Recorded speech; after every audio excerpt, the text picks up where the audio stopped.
Boa tarde, vamos à nossa palestra da sessão de saúde de sexta-feira.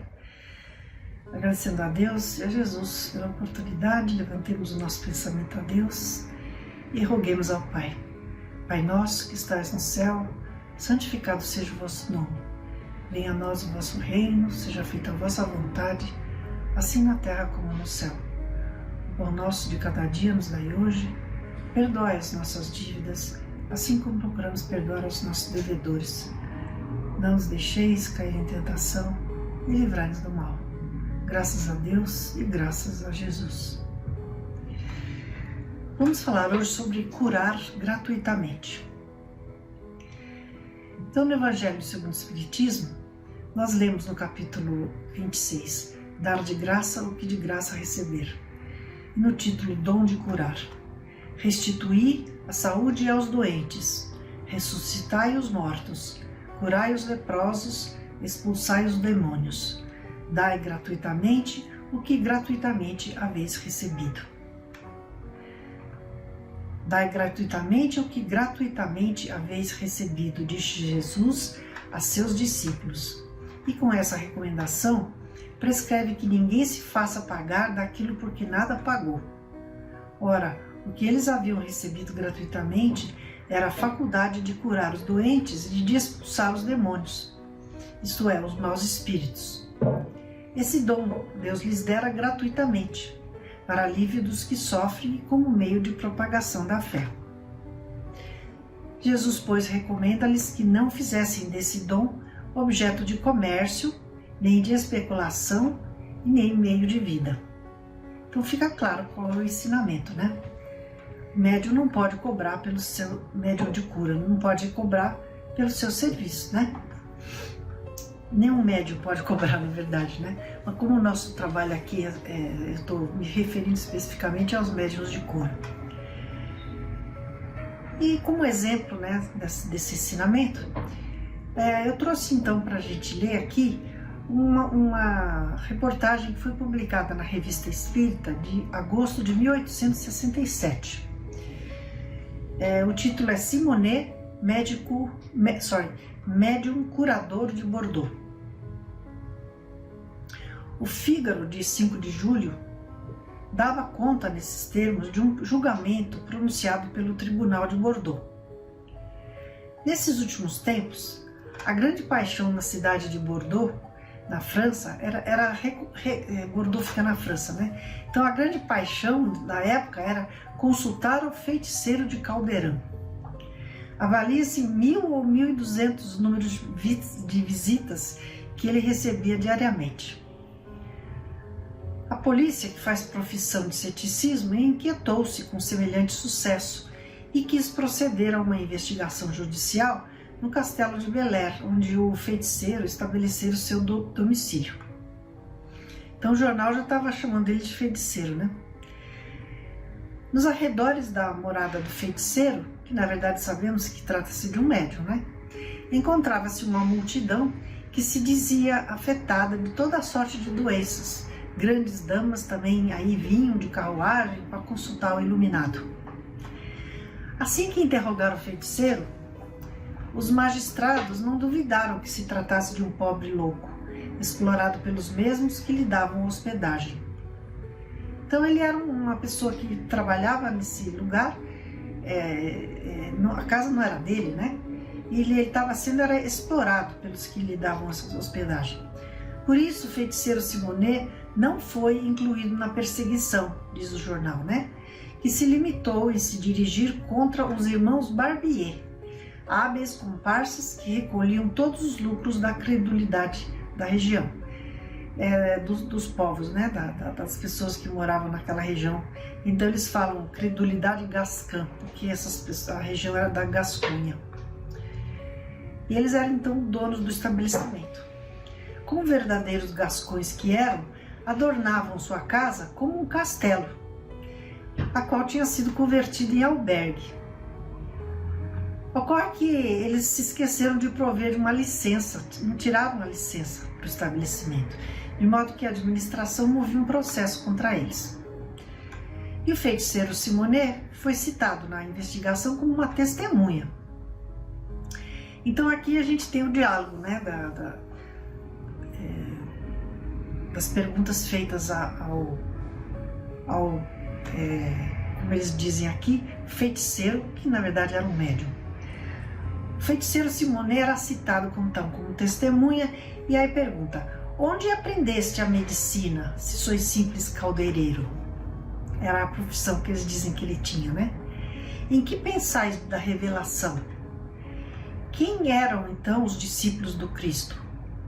Aqui já é o feiticeiro falando, né? E que pensais da revelação? Quem eram então os discípulos do Cristo? Que faziam esses pobres pescadores que converteram o mundo? Deus me apareceu, deu-me sua ciência e eu não preciso de remédios, sou um médico curador. E o policial pergunta, né? Onde aprendestes tudo isso? Em Allan Kardec. E mesmo, senhor presidente, eu vos digo com todo o respeito possível, pareceis não conhecer a ciência do espiritismo, e eu vos exorto muitíssimo a estudá-la. Então, na simplicidade dele, ele sugeriu, né, pro policial, que ele chama de presidente, né,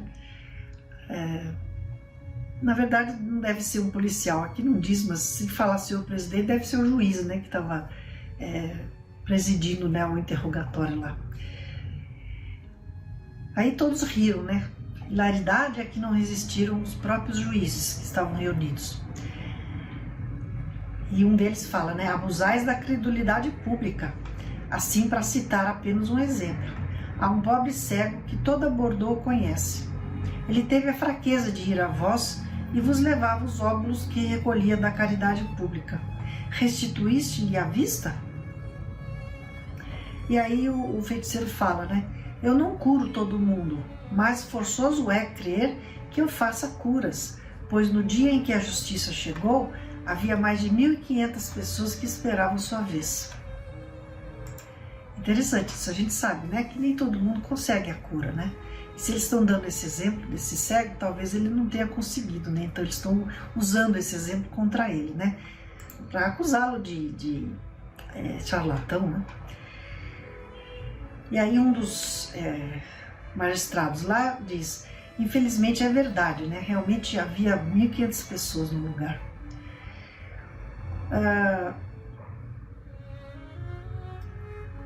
E aí continua, o senhor procurador imperial, e se isso continuar, tomaremos uma dessas duas medidas, ou vos intimaremos aqui por vigarice, e a justiça apreciará se sois louco, ou tomaremos uma medida administrativa contra vós, se referindo, né, ao médium, né?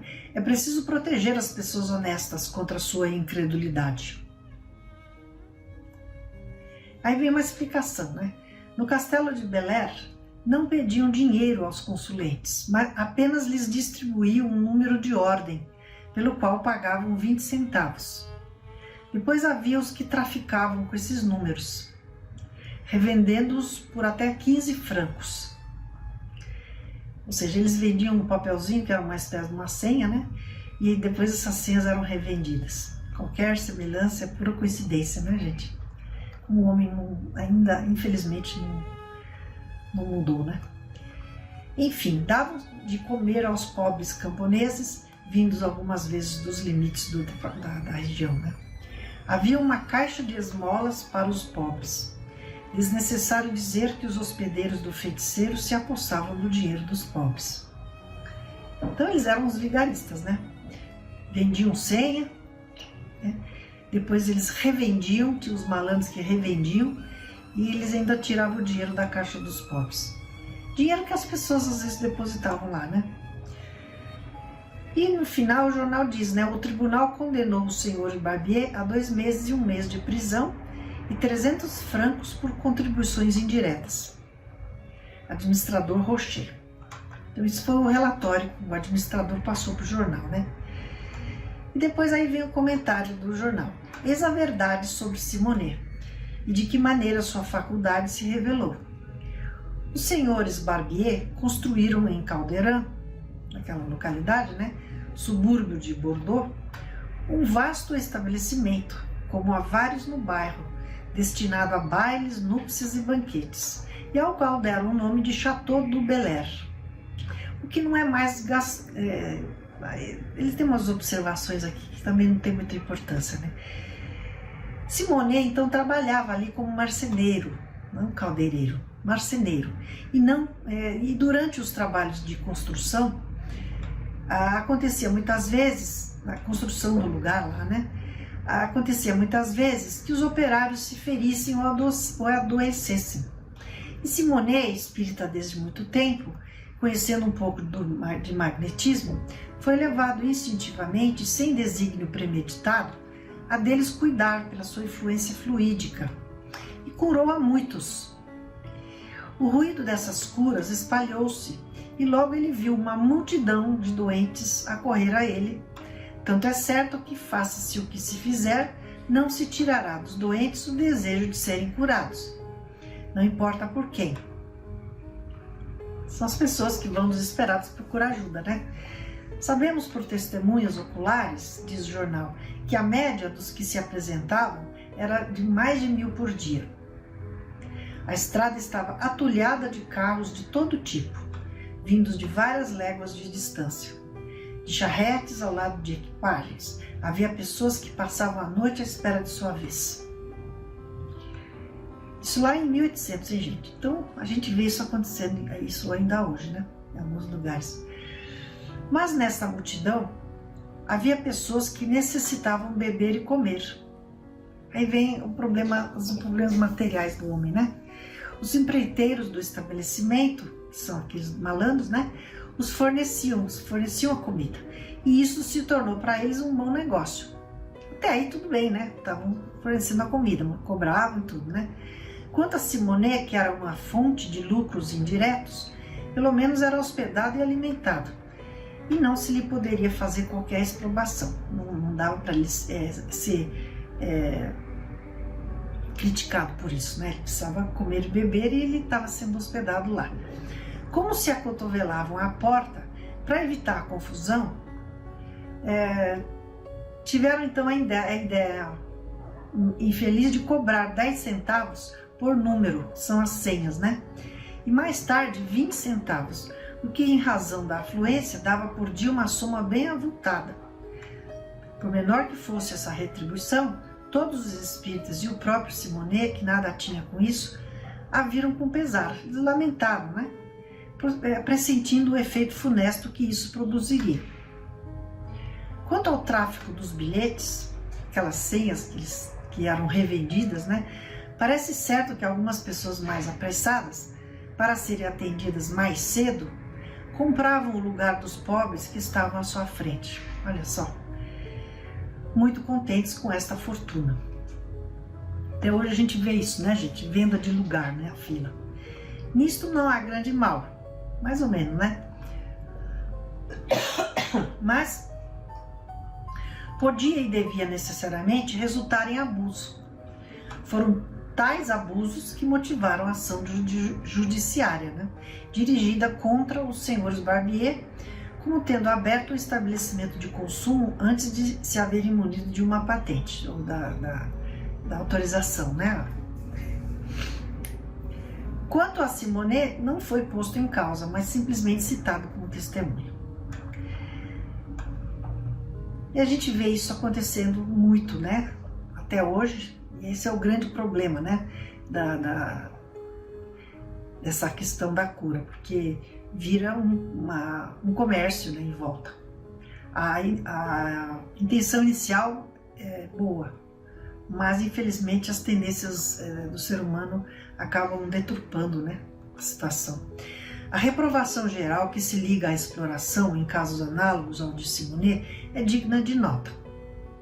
Parece que um sentimento instintivo leva os próprios incrédulos a ver no desinteresse absoluto uma prova de sinceridade, que inspira uma espécie de respeito involuntário. Não creem na faculdade, ridicularizam-na, mas alguma coisa lhes diz que, se ela existisse, deve ser uma coisa santa, que não pode, sem profanação, tornar-se uma profissão. Limitam-se a dizer: é um pobre louco de boa fé. Mas todas as vezes que a especulação, seja qual for a sua forma, se mistura a uma mediunidade qualquer, a crítica se julga dispensada de qualquer consideração. Então, como eu disse, é um grande problema dessas essas reuniões que acabam acontecendo, né? Muitas pessoas afloram, né, buscando ajuda, e aí vira um comércio, né? E muitas pessoas, no fim, acham que aquele médium é um pobre maluco, porque eles não acreditam na capacidade da mediunidade, né? E acabam ridicularizando ele, né? Hoje em dia existe mais conhecimento e as pessoas não vão achar que ele é louco, mas existe essa questão da ridicularização, né? E também assim, se a coisa é santa, né? Todo mundo entende que não é possível que vire uma profissão. Isso aí é um entendimento geral, né? E aí depois continua. Simonet, então, cura realmente? Pessoas dignas de fé, muito dignas, e que antes teriam interesse em desmascarar a fraude do que preconizá-la, nos citaram numerosos casos de cura perfeitamente autênticos. Aliás, parece-nos que se não tivesse curado ninguém, já teria perdido todo o crédito. Então é óbvio que se tinha 1.500 pessoas lá é porque ele curava algumas pessoas, né? Além disso, ele não tem a pretensão de curar todo mundo, nada promete. Diz que a cura não depende dele, mas de Deus, do qual não passa de um instrumento, e cuja assistência deve ser implorada. Recomenda a prece e ele próprio ora. Então a atitude dele era apropriada, né? Acreditava em Deus, recomendava a prece, né? Ele era humilde, né? Dizia que ele só era um instrumento, né? E então, e continua, lamentamos muito não ter podido vê-lo durante a nossa estada em Bordeaux, mas todos os que o conhecem concordam em dizer que é um homem afável, simples e modesto, sem orgulho, sem bravata, né? Que não procura prevalecer-se de uma faculdade que sabe que lhe pode ser retirada. É benevolente com os doentes, que encoraja por boas palavras. O interesse que lhes devota não se baseia na posição que ocupam. Tem tanta solicitude pelo mais miserável quanto pelo mais rico. Se a cura não for instantânea, o que ocorre no mais das vezes, ele aí põe toda a firmeza necessária. Então, de tudo que nós já vimos falando, né, esse homem era um médium curador autêntico, né? Humilde, né? Não, ele mesmo não cobrava pelo que ele estava fazendo, né? Quem fez o comércio foram as pessoas que o abrigavam, né? E curava todos, independentemente da posição social, né? E então, no final, eis o que nos foi dito, diz o jornal. Ignoramos quais serão para ele as consequências desse caso, mas é certo que se for sincero e perseverar nos sentimentos de que parece animado, não lhe faltarão a assistência e a proteção dos espíritos bons. Ele verá sua faculdade desenvolver-se e crescer, ao passo que haveria declinar e perder-se se entrasse no mau caminho, sobretudo se dela se envaidecesse. Aqui não fica claro se é Kardec que está fazendo esse comentário, porque parece que é Kardec, né? Parece que é o repórter que fez a reportagem. Mas com certeza é um espírita para estar falando isso, né? E aí tem uma nota, né? No momento de ir para a gráfica, soubemos que, em consequência da fadiga para ele resultante do longo e penoso exercício de sua faculdade, falando do médium, né? Mais do que para escapar aos aborrecimentos de que era objeto, Simonet resolveu suspender qualquer recepção até nova ordem. Se os doentes sofrem por esta abstenção, ao menos se produziu um grande efeito. Então é um grande exemplo, né, do problema, né, que a mediunidade de cura sofre, né? Porque a pessoa pode estar trabalhando sinceramente, né, com boa intenção, mas há que se tomar muito cuidado com o entorno, né? Porque o ser humano ainda é cheio de dificuldades, né? Muito ligado à matéria e vira um comércio e cria um grande problema. E finalizando, a gente lê aqui no capítulo 26, ainda no mesmo capítulo, sobre mediunidade gratuita. A mediunidade é uma coisa sagrada que deve ser praticada santamente, religiosamente.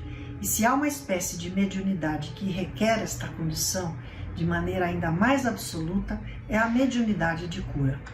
O médico oferece o resultado de seus estudos feitos ao peso de sacrifícios, geralmente penosos. Aqui já está falando o médico da terra, né? Não médium, né? Então esse médico, todos os médicos, oferece o resultado dos seus estudos feitos ao peso de sacrifícios, geralmente penosos. O magnetizador e seu próprio fluido, frequentemente a sua própria saúde, que é o que ele oferece, né, para a sociedade. Estes, tanto o médico como o magnetizador, podem estipular um preço para isso, né? Agora, o médium curador transmite o fluido salutar dos bons espíritos e não tem o direito de vendê-lo. Jesus e os apóstolos, embora pobres, não cobravam as curas que operavam. Que aquele, pois, que não tem do que viver, procure outros recursos que não os dá a mediunidade, e que não lhe consagre, se necessário, senão o tempo de que materialmente possa dispor. Então não adianta o médium falar que ele precisa cobrar porque ele vive disso. Não é para isso acontecer, né? Ele vai trabalhar o tempo que ele dispõe depois que ele trabalhar na matéria, para ganhar o seu sustento, certo? Os espíritos levarão em conta o seu devotamento e os seus sacrifícios, enquanto se afastarão dos que pretendem fazer da mediunidade um meio de subir na vida. Bem claro, então, o que o Evangelho nos ensina, né?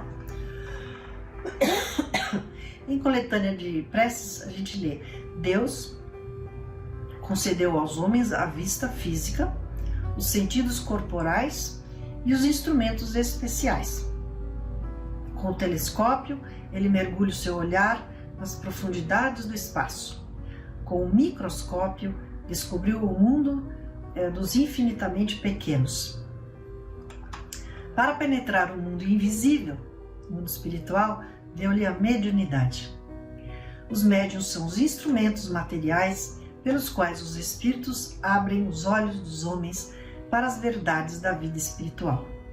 Sua missão é sagrada, como já dissemos há pouco, né? Porque tem por fim abrir os nossos olhos para os horizontes da vida eterna. Oremos então pelos médiuns para que saibam utilizar seu dom adequadamente, principalmente os médiuns de cura, sem tirar proveito pessoal, seja financeiro ou simplesmente para a satisfação da vaidade e orgulho. Há de ser um trabalho com sincero desejo de auxiliar o próximo, com amor e dedicação, a ser provido fora dos horários que o médium tem para um trabalho material que lhe dá sustento na vida. Então agradecemos a Deus por essa graça, né, gente?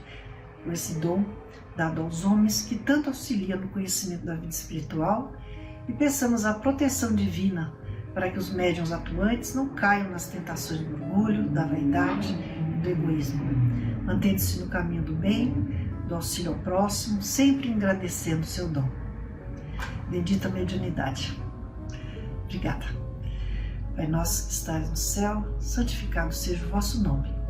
Venha a nós o vosso reino, seja feita a vossa vontade, assim na terra como no céu. O nosso de cada dia nos dai hoje. Perdoai as nossas dívidas, assim como procuramos perdoar nossos devedores. Não nos deixeis cair em tentação e livrai-nos do mal. Graças a Deus e graças a Jesus. Até semana que vem.